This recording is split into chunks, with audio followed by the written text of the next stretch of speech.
Tai labą dieną visiems. Šiandien svečiuose esu pas ponę Elvyrą Monginienę. Taip, gerai sukirčiavau. Nu, kaip pakirčiuosi, tai bus gerai. Gerai. Iškia, manau, kad puikiai pažįstat, žinoma, garsi Lietuvos dizainerė, taip, papuošalų kūrėja. Iš tikrųjų turim šiandien tokį norim padaryti paskaitų, ne kiek paskaitų, bet pokalbių tokį ciklą apie organizmo stiprinimą. Reiškia, čia buvo tokia situacija, sako, žmona siuntė man žinutę, sako, sugalvojau, apie ką reikėtų žmonėms papasakoti, sako, paskaityk žinutę. Žinai, atsidarau mobilų telefoną, ten parašyta, kaip sustiprinti orgazmą. Sakau, klausyk. Nu, aš jau ir mano mokytojai prisimenu, aišku, visada įsiblaškęs buvau, tai pasirodo organizmą.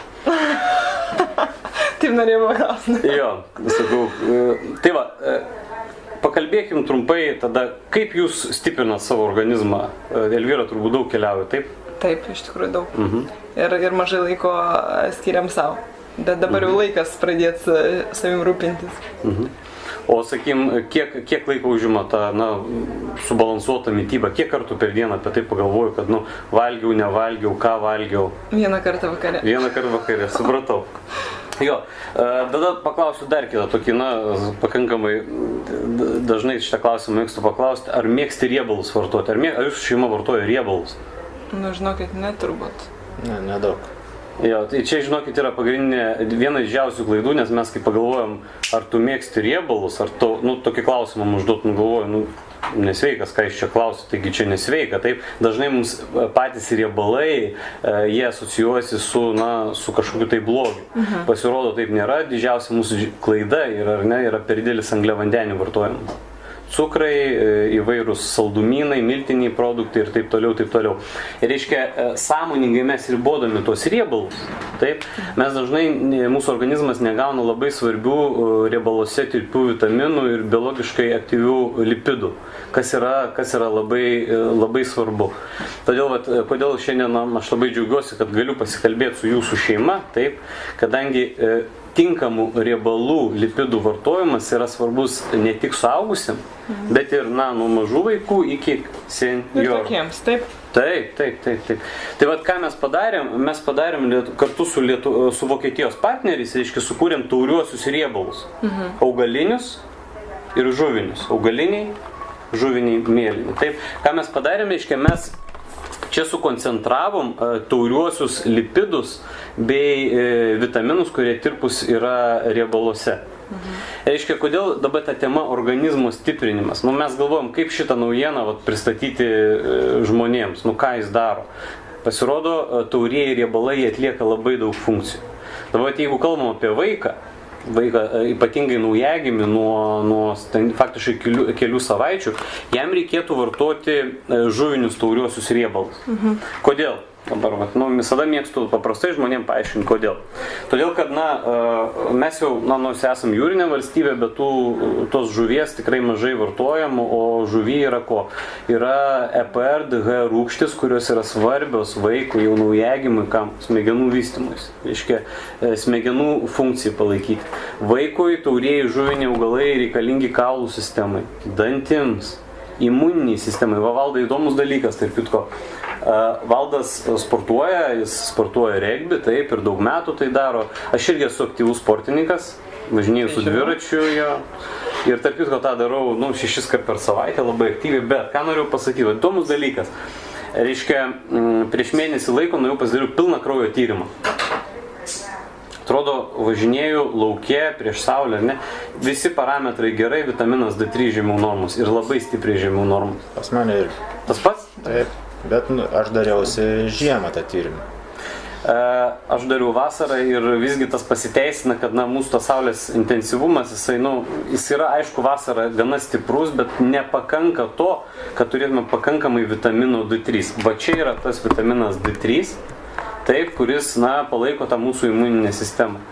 Ir vartojant tauriuosius riebalus, tai yra vaikai nuo kelių savaičių žuvinius pradeda, nuo 3 metų iki jau vyresnio amžiaus vartoja augalinius, iki seniorų. Tai gali papildyti savo mitybą ir cholekalciferolių, būtent vitaminų D3, gaunat pilną komplektą. Tai yra D3 vitaminas, E vitaminas, A vitaminas, taip, visi svarbus dalykai. Tarp kitko, dar jeigu daug Elvyra keliauja, aš nežinau, aš irgi iš tikrųjų daug keliauju, esu prie tų, kuris gana, pavyzdžiui, ką aš pastebėjau kelionių metu, sakykime, ar nebūna taip, kad džiūsta oda?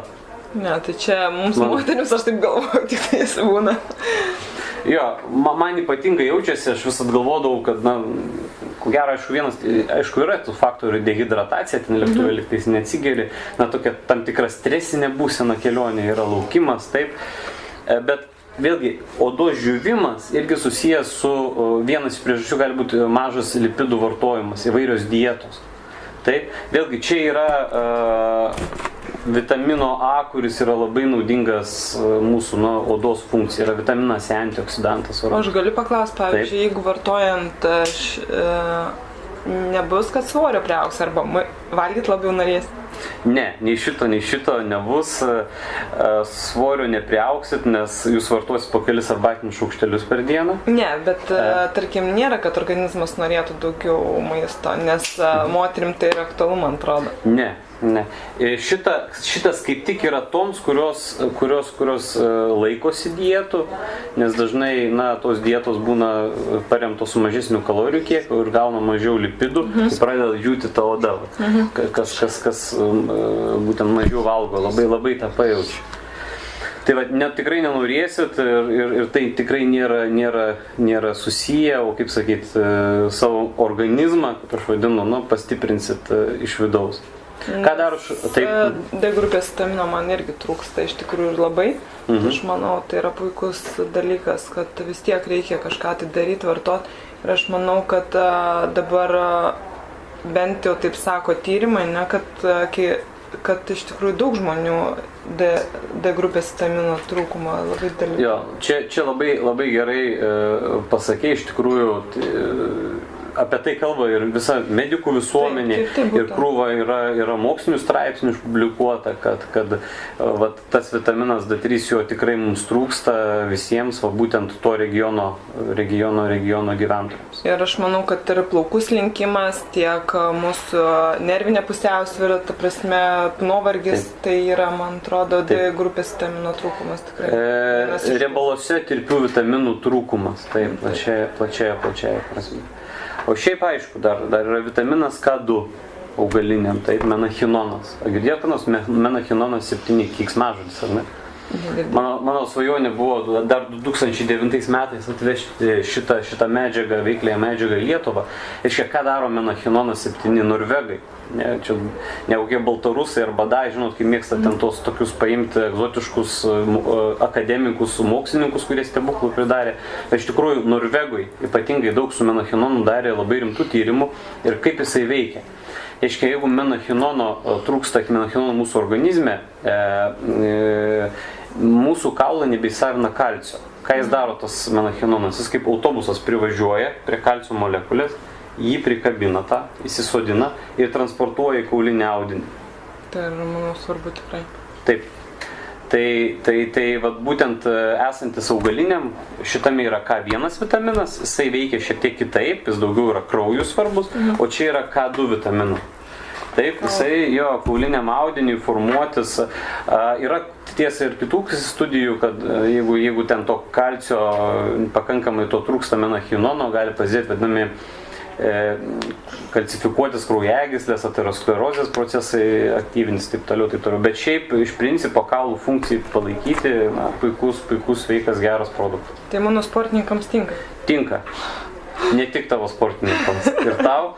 Reiškia, geriausia naudoti abu yra. Bet pradėti, pavyzdžiui, nėra skirtumų. Tiesiog pradedat vieną išgėrit, gavot pilną ciklą tauriųjų žuvinių augalų koncentruotų, tada geriat augalinius riebalus. Gausit pilną ciklą. Ir taip gerai būtų 2-3 kart per metus. O pavyzdžiui, turime dukrą, paauglę, ne, kuris geriau būtų, ypač kai mokslo metais, kai daug turi pamokų, tarkim, turbūt šitas.